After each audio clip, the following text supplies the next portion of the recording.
Na escola da Bhakti Yoga, um aspecto muito importante, ou podemos dizer fundamental, é tolerância e humildade. Então, se explica que nós devemos ser mais tolerantes do que uma árvore e mais humildes do que o pasto da grama. E realmente estar nessa posição é algo muito difícil, porque nós não vemos nada mais tolerante do que uma árvore, né, que nos dá sombra, que aceita ser cortada. Inclusive em algumas árvores, quando nós cortamos a árvore, ela produz até mais frutos, né? E depois que a árvore é cortada pela raiz, ela pode virar um móvel, ela pode dar lenha. Não existe nada mais tolerante do que uma árvore. E a grama no pasto, uma palha na rua, é a posição mais baixa. Então como nós vamos alcançar essa posição? Dá até vontade de desistir desse processo quando nós pensamos que essa é a meta. Porque na realidade não é uma boa propaganda dizer que você tem que ser escravo, que você tem que se submeter, que você não tem posição, que você tem que tolerar tudo, que você tem que ser humilde. Isso não é boa propaganda.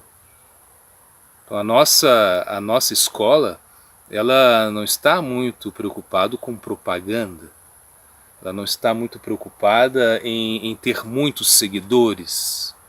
Nós estamos preocupados com a essência.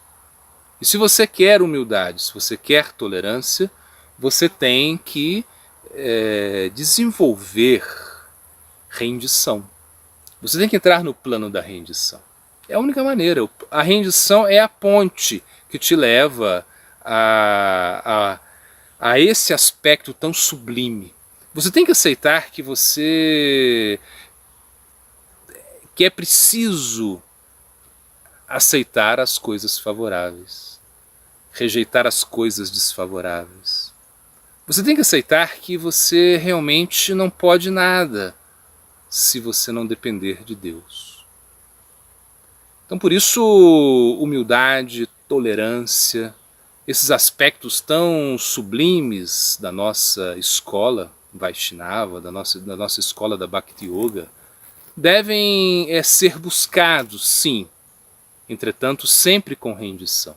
Porque uma humildade falsa, uma tolerância falsa não vai nos ajudar. Nós temos que realmente desenvolver isso de uma maneira genuína.